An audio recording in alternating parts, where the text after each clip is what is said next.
아담의 아들 가인과 아벨이 하나님 앞에 예배를 드렸는데 아벨의 예배는 하나님이 기뻐 받으셨고 가인의 예배는 기쁘게 받지 않으셨다. 그것으로만 끝나는 것이 아니라 가인의 후손들은 대대손손 저주를 받게 되었고 예배를 잘 드린 아벨의 후손들은 대대손손 하나님의 복을 받은 것을 우리는 보게 됩니다. 오늘은 먼저 가인이 받았던 저주를 생각하고 다음 주에는 아벨의 후손들이 받았던 축복에 대해서 말씀을 드리도록 하겠습니다. 가인의 예배는 육의 예배였습니다. 탐욕의 예배였습니다. 땅을 섬기고 땅의 종이 되었던 예배였습니다. 가인의 예배는 십자가의 예배가 아니었습니다. 토지의 첫 산물을 드리는 최상의 예배가 아니었다는 겁니다. 하나님의 방법이 아닌 인본주의 예배를 드렸습니다. 그 결과는 하나님이 쳐다보지도 않으셨다라고 말씀하고 있습니다. 가인이 예배를 잘못 드린 결과 그 후손들은 비참한 저주를 받게 됩니다. 가인의 후손들은 창세기 4장 12절을 보면은 하나님을 떠나 유리하는 자가 되었다고 말씀합니다. 네가 밭을 갈아도 땅이 다시는 그 효력을 네게 주지 아니할 것이요 네 땅에서 피하며 유리하는 자가 되리라. 가인의 후손들은 땅에서 농산물을 줘도 효력을 내지 못합니다. 이 땅에서 유리하며 방황하며 살아가게 된다는 겁니다. 유리하는 자라고 하는 것은 NIV 성경에 보면은 쉼없이 방황하는 자라는 것입니다. 킹제임스 버전 성경에 보면 도망치는 방랑자, 덧없는 유랑자, NASB 성경에 보면은 방향이 일정치 않은 방랑자, 종잡을 수 없는 유랑자, 헤매는 방황자라는 뜻으로 표현을 하고 있습니다. 가인이 여호와 앞을 떠나 에덴 동쪽 놋 땅에 거주했다고 16절에 말씀하고 있습니다. 가인이 놋에 정착했다고 하는 것은 땅에 안주하려고 하는 가인의 욕망을 드러내고 있는 것입니다. 놋 땅은 방랑이라는 뜻입니다.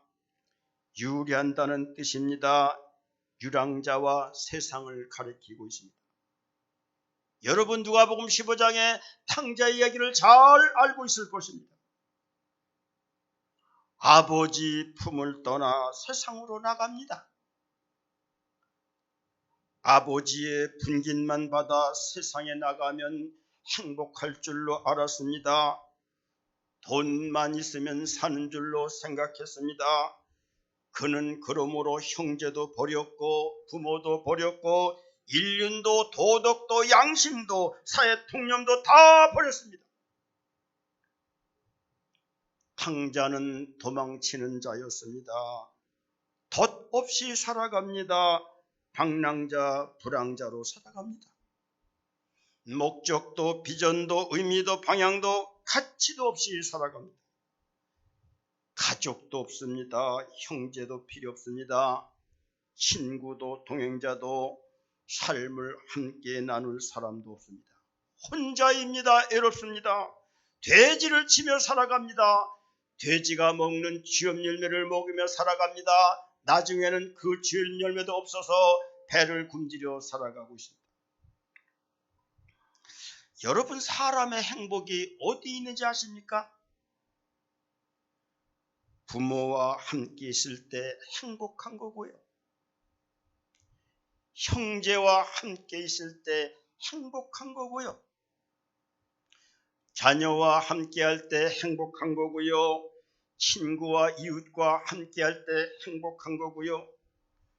그런데 여러분, 왜 많은 사람들이 부모와 자녀와 친구와 이웃을 떠나서 혼자 이렇게 살아가고 있습니까? 돈 때문이고 거짓 때문이고 교만 때문이고 탐욕, 이 네 가지 때문에 사람들이 이웃과 함께하지 못하고 혼자 방황하며 유리하며 살아가고 있다고 하는 것입니다. 부모와 자녀와 형제와 이웃과 친구와 관계를 끊고 유리하는 자가 되어서, 힘 없는 자가 되어서, 떠도는 자가 되어서 살아가고 있는 것입니다. 불행하게 살다가 불행하게 갑니다. 야곱은 형제 에서를 잃어버리지 않기 위해서 형님을 주라고 칭합니다. 형님 앞에 고개 숙여 절을 합니다. 20년간 일삼촌 집에서 벌은 소유의 절반이라도 주겠다고 이렇게 형제 앞에 고개를 숙입니다. 그것도 안 되어서 야뽕 강가에서 허벅지 관절이 부러지도록 기도를 합니다. 결국은 형 에서를 얻습니다. 그 이후 야곱은 축복의 대명사가 됩니다. 자손의 축복은 물론 물질의 축복과 영적인 축복과 최고의 축복을 받게 됩니다. 다윗의 친구 요나단은 다윗이라는 친구를 얻기 위하여 모든 것을 바쳐서 우정과 의리를 지킵니다. 심지어는 자기 아버지 사울이 다윗을 죽이려 할 때조차도 다윗의 생명을 지켜주었습니다. 아브라함은 조카 롯을 얻기 위하여 자기를 배반한 롯이지만 롯이 그돌라 오맹 왕으로부터 사로잡힐 때 318명의 군사를 동원해서 구해주었고 뺏겼던 재물까지 다 회복시켜 주게 되었습니다. 요셉은 자기 형제를 얻기 위하여 자기를 팔아먹은 형들이 애굽의 양식을 구하러 왔을 때에 애굽의 총리가 되었지만은 형제들을 다 용서해 줍니다. 아버지를 데려오도록 해서 아버지를 구합니다. 가장 사랑하는 동생 베냐민을 데려오도록 해서 베냐민을 만나고 구해줍니다. 그 아버지와 형제들이 잘 살도록 고센 땅을 주어서 기업으로 삼게 했던 것입니다. 야곱과 요나단, 아브라함과 요셉, 이들은 형제를 얻기 위하여, 친구를 얻기 위하여, 부모를 얻기 위하여, 친척을 얻기 위하여 사랑도 의리도 물질도 생명도 다 바친 사람들인 것입니다. 이들에게 하나님이 어떤 축복을 주었습니까? 건강의 축복이요, 물질의 축복이요, 명예와 존귀의 축복을 다 허락해 주셨던 것입니다. 그런데요, 사람들이 물질 때문에 형제 버리는 것 우습게 알고요, 물질 때문에 자녀도 버리는 부모가 있습니다. 명예 때문에, 이익 때문에 부모와 자녀와 형제, 이웃을 다, 친구도 버려버리는 세상이 되었습니다. 그러고는 방랑자가 되어서 살아갑니다. 소외되어서 살아갑니다. 자기 안에 갇혀서 살아갑니다. 사탄과 마귀의 종이 되어 이롭고 고독하고 불쌍하게 살아가는 사람들이 너무너무나 많다는 것. NIV 성경에서는 유리하는 자를 레스트리스 원더러, 쉼 없는 방랑자, 이렇게 표현을 하고 있습니다. 사람이 주님을 떠나서는 쉼이 없습니다. 안식을 모르고 평강을 모르고 살아갑니다. 가인은 동생 아벨을 죽이고 안식을 모르고 방황하며 살아가고 있다고 하는 것입니다. 여러분, 불행한 사람은 돈이 없는 사람이 아니에요. 마음과 영혼에 안식이 없는 사람이 불행한 사람이에요. 죄를 지으면 마음과 영혼에 안식이 없습니다. 평강이 들어갈 자리가 없습니다. 마음과 영혼에 안식이 없는 사람은 불안과 고독과 공포와 우울과 공황장애와 자폐, 이런 정신적인 병과 영적인 병들이 찾아와서 사람을 영적으로 누르는 거예요. 자유와 기쁨과 평강을 모르는 겁니다. 그러면 행복한 사람이 누구입니까? 마음과 영혼에 안식이 있는 사람입니다. 하나님과 함께하니 기쁩니다. 하나님과 함께하니 세상이 자유롭습니다. 하나님과 함께하니 기쁩니다. 감사가 넘치고 평강이 넘치게 됩니다. 우리가 주일을 안식일이라고 말하고 있지 않습니까? 안식일날 주일날 주님 앞에 나와서 말씀을 들으며 성령을 통하여 주님이 주시는 평강의 영을 통하여 우리의 몸만 안식하는 것이 아니라 우리의 마음도 안식하고 우리의 영혼도 안식하는 그런 하나님의 놀라운 축복을 받게 되는 거예요.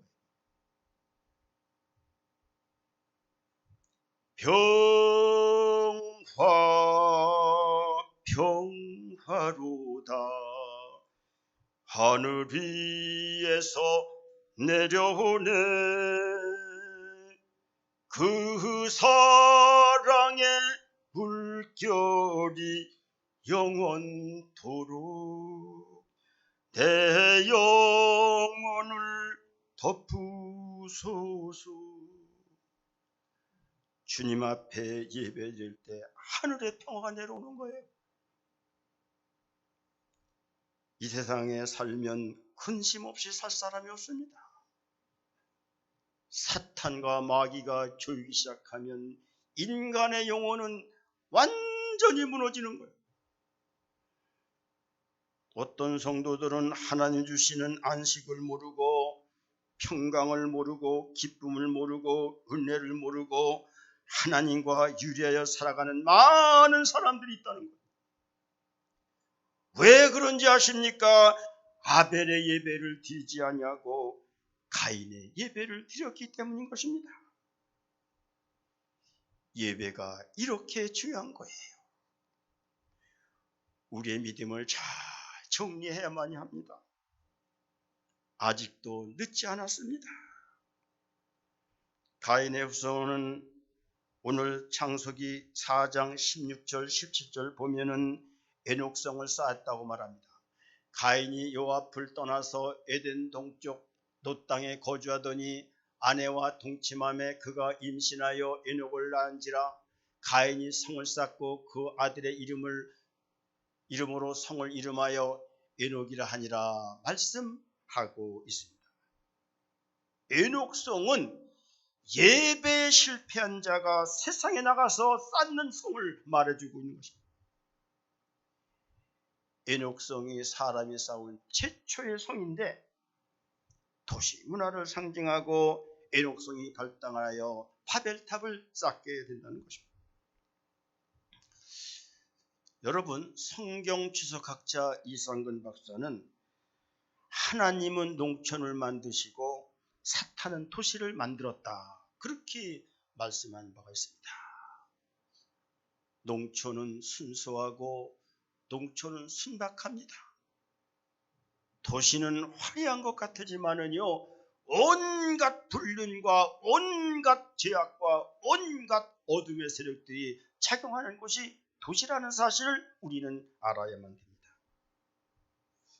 지난 주간에 말씀드렸듯이요, 하나님 없이 쌓은 성, 물질의 성을 쌓았던, 권력의 성을 쌓았던, 쾌락의 성을 쌓았던, 자녀에서 다 쌓았던 그런 성들은 다 무너지고 만다는 사실을 우리는 알아야만 됩니다.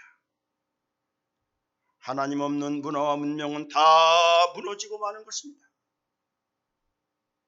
20세기 최대의 역사학자 아놀비 토인비는 세상에 28개의 문명이 생겨났는데 다 없어지고 지금은 유대 문명 하나만 남았다는 것입니다. 유대 문명은 하나님 있는 문명이기 때문에 지금까지 찬란히 빛나고 있다는 사실을 우리는 알아야만 됩니다. 물질의 애녹성을 쌓는 성도들이 있습니다. 오직 세상 문화와 문명만 쫓아 사는 성도들이 있습니다. 오직 이 땅에다가 권력과 명예 애녹성, 오직 쾌락의 애녹성만 쌓는 성도들이 있습니다. 어리석은 부자는 이 땅에다 물질의 애녹성을 쌓으려다가 지옥에 가고 망한 사람이지 않습니다. 바로는 이 땅에다 권력의 애녹성만 쌓으려고 하다가 영혼도 망하고 후손도 망해버리고 맙니다. 문재인 주사파 일당들은 이 땅에 천년 만년 정권의 애녹성을 쌓고 최소 20년, 100년 정권을 유지하려다가 지금 무너지는 소리가 막 들려오고 있지 않습니까? 그들이 한 일을 보면 기가 막히고요, 어처구니가 없고요, 이게 대통령인가 이게 나라인가 하는 생각을 하게 됩니다.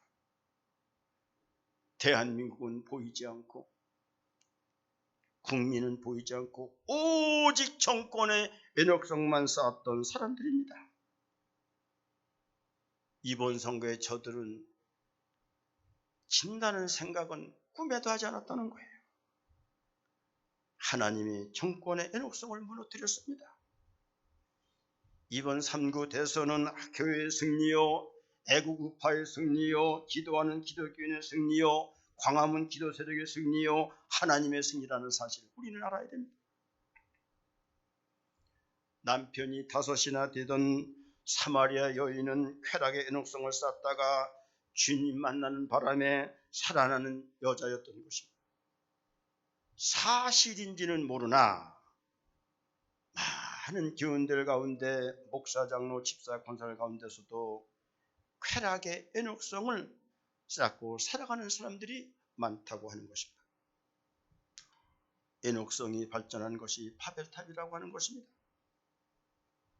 애녹성을 쌓으면 안 되고요, 바벨탑 쌓으면 안 되고요, 하나님이 혼잡하게 하지 않았습니까? 하나님이 무너뜨리지 않았습니까? 쓸데없는 짓들입니다. 다 무너지는 날이 오는 거예요. 나만 무너지는 것이 아니라 자손만대 무너진다는 사실을 꼭 기억을 해야만이 되는 겁니다. 가인의 후손인 에녹의 후손들이 4장 18절부터 19절에 나오고 있습니다. 에녹이 이랏을 낳고 이랏은 무야엘을 낳고 무야엘은 무두사엘을 낳고 무두사엘은 라멕을 낳았더라. 라멕이 2 아내를 맞이했으니 하나가 이름은 이다요 하나 이름은 실라였더라 말씀했습니다. 에녹은 세상에 거하는 사람, 하나님을 떠나 세상에 거하는 사람을 말하는 것입니다. 이랏은 도망자라는 뜻이 있습니다. 하나님을 떠나 세상으로 도망하여 살아가 보지만 혼란이요, 어둠이요, 방랑이요, 유랑이요, 종잡을 수 없는 그런 인생을 살아가게 되는 거예요. 여러분, 세상에 거하면 죽음입니다. 지금 우리의 삶이 화려할 줄 모르고 편안할 줄 모르지만은 세상에 거하는 삶은 죽음이요, 고통이요, 저주요, 지옥이라는 사실을 우리는 알아야만 되는 겁니다. 이랏의 아들은 무후야엘, 하나님이 치셨다라는 의미를 갖고 있습니다. 세상에 속한 사람은 반드시 하나님이 친다는 겁니다. 하나님으로부터 매를 맞으면 견딜 날짜가 누가 있겠습니까? 오늘도 세상에 거하다가 애녹성을 쌓다가 하나님으로부터 매를 맞고 있는 사람들이 있습니다. 건강의 매를 맞고 물질의 매를 맞고 자녀의 매를 맞고 있는 사람들이 있는데 이것을 스스로 깨닫지를 못하는 거예요.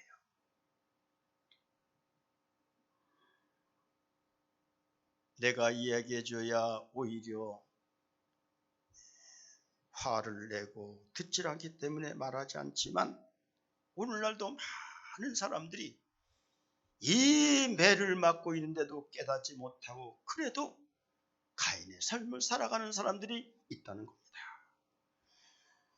라멕이라는 자녀는 간음하는 자요 최초로 두 부인을 얻은 사람이요 사람을 죽이고 복수한 자라고 말씀하고 있습니다. 오늘 성경에 보면 가인은 7배의 벌을 받을 것이나 라멕은 77배의 벌을 받을 것이라고 말씀하고 있습니다. 자손 대대로 내려갈수록 벌이 많아집니다.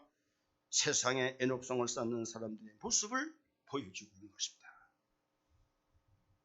예배를 잘 드리는 사람의 축복은 무궁무진한 것입니다. 다음 주일날 아벨 세세계보가 받은 축복을 말씀드리려고 생각하고 있습니다. 예배를 잘못 드리는 자의 저주는 이루 말할 수가 없는 것입니다. 가인의 후손 중 가축지는 자의 조상이 있습니다. 창세기 4장 20절 우리에게 말씀하고 있습니다. 야단은 야발을 낳았으니 그의 장막에 거주하며 가축을 치는 자의 조상이 되었다라고 말씀했습니다. 아벨과 달리 가인의 후손 야발이 가축을 치는 것이 왜 축복이 아니라 타락한 삶으로 표현되고 있는가? 메추엘리 주석은 가인의 후손의 육축은 양을 키워 하나님께 제사를 드린 것이 아니라 탐심 때문에 갖가지 짐승을 키워 자기 수를 소유했다는 것입니다. 그래서 탐심죄라고 하는 것입니다. 아벨은 양을 길러서 하나님께 제사를 드렸고 예배에 실패한 다윗의 가인의 후손은 양을 길러서 전부 자기 것으로 축적해 버렸다는 것입니다. 하나님이 주셨는데 자기 것인 줄 착각하고 이 땅에 쌓는 것은 정말로 무서운 죄를 짓는 것입니다. 이 땅은 우리가 잠시 살다가는 정거장인 것입니다. 우리가 먹고 입고 아이들 가르치면 감사해야 되는 겁니다. 구약의 우상과 신약의 탐심은 같은 것입니다. 그래서 예배에 성공한 사람은 소유 개념이 아니라 청직이라는 개념으로 살아가는 것입니다. 물질도 내 것이 아니라 주님 것입니다. 자녀도 내 자녀가 아니라 주님이 나에게 맡겨진 자녀입니다. 그러므로 첫통 같은 신앙으로 교육하고 이때 하나님이 우리를 축복하게 되는 것입니다. 나그네 신앙은 이 땅에 쌓아두지 않는 것입니다. 아벨은 양을 키워서 하나님께 제사를 드렸습니다. 가인의 후손은 양을 키워서 축제를 했다고 하는 것입니다. 창세기 4장 21절 수금과 퉁소 잡는 자의 조상에 대해서 말하고 있습니다. 그 야훼의 이름은 유발이니 그는 수금과 퉁소를 잡는 모든 자의 조상이 되었으며 말씀하고 있습니다. 여러분, 음악에는 좋은 면도 있지만 나쁜 면도 있습니다.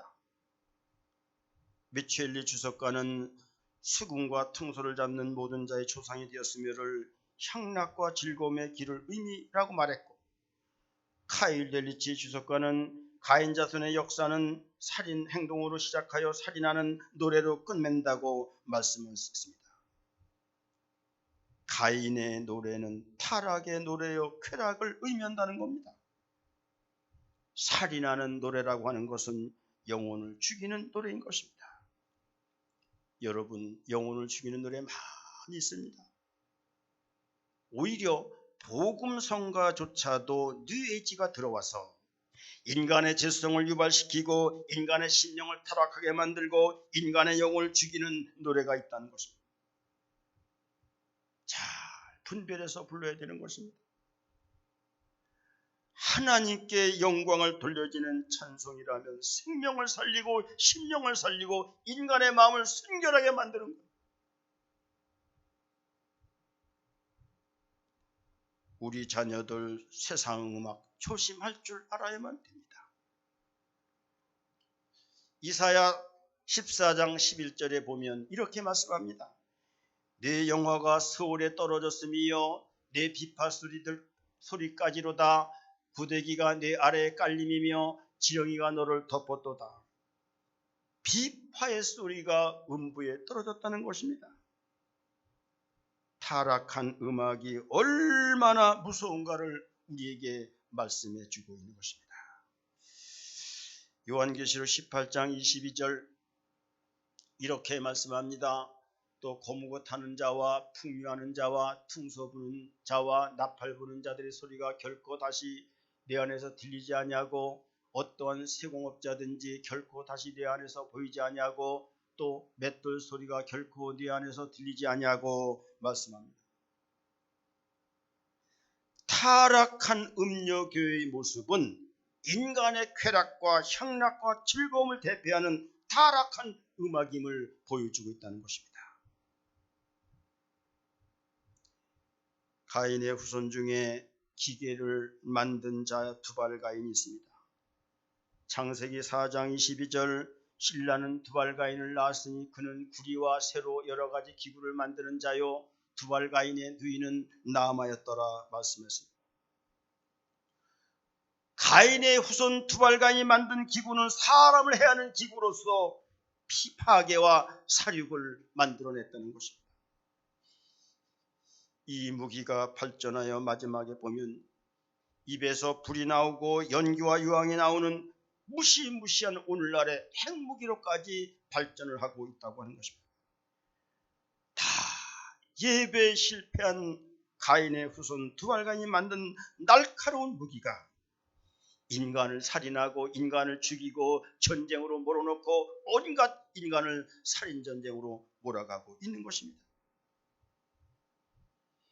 예배에 실패한 후손들이 살아가는 모습이 다 이렇게 된다는 사실을 우리는 알아야만 됩니다. 마지막 창세기 4장 23절 우리에게 이렇게 말합니다. 라멕의 아내들에게 이르되 아다와 실라여 내 목소리를 들으라. 라멕의 아내들이여 내 말을 들으라. 나의 상처로 말미암아 내가 사람을 죽였고 나의 상함으로 말미암아 소년을 죽였도다 노래하고 있습니다.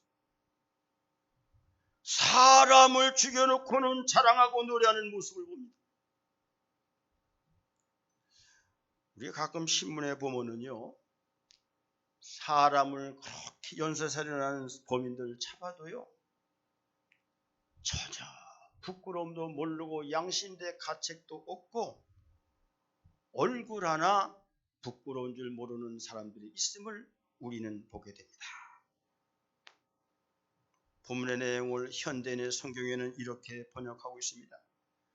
어느 날 라멕은 아다와 실라에게 이렇게 말했습니다. 나의 아내들이여 나에게 귀 기울여 보시오. 한 젊은이가 나에게 상처를 입히기에 내가 그를 죽이고 말았소. 가인을 죽이는 자가 벌을 7배를 받는다면 라멕을 77배의 벌을 받았을 것이요 나를 건드리는 자는 죽이오 라고 이렇게 번역을 해놓고 있습니다.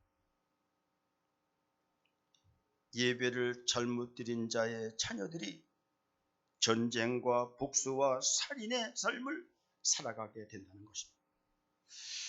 여러분 구약의 12지파를 보면 예루살렘에 모여서 예배를 잘 드리고 신앙생활을 잘했을 때는 전쟁이 없었습니다. 그러나 이스라엘 백성들이 우상 숭배하고 예배 실패하자 서로 끼리끼리 싸우고 분열합니다. 그래서 결국은 남북 분열의 왕국이 생기게 됩니다. 한국 교회의 현실과 남북 분단의 아픔에 대해서는 제가 한두 번 말씀드린 것이 아닙니다. 교회가 하나 될 때 남북이 하나 된다는 겁니다. 교회가 갈라지면 이 나라는 갈라지게 되었습니다. 교회를 보면서 이 세상을 우리는 볼 수 있어야 되는 겁니다.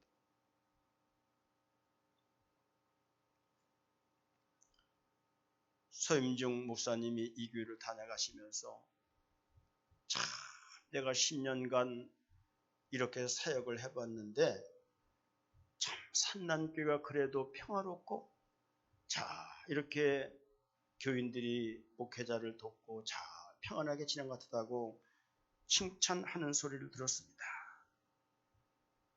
여러분 교회가 평화로워야 내 마음이 평화롭고 가정과 자녀가 평화로워질 거예요.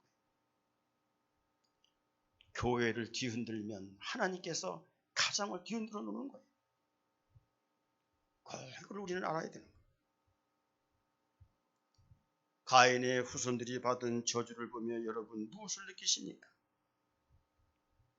우리는 복받는 예배를 드려야 되고 예배를 잘 드리는 축복 같이 중요한 게 없는 거예요. 다음 주일에는 아벨의 예배를 드리는 사람들이 받는 복에 대해서 말씀을 드리기를 생각하고 있습니다. 우리 모든 산남교회 성도들이 예배를 잘 드려서 가인의 후손이 되지 말고 아벨의 후손이 되어서 건강의 복, 자녀의 복, 물질의 복, 자손 만대 믿음의 복을 누리는 귀한 가정들이 되기를 주님의 이름으로 축복을 드립니다. 아멘. 사랑의 하나님 아버지 감사합니다.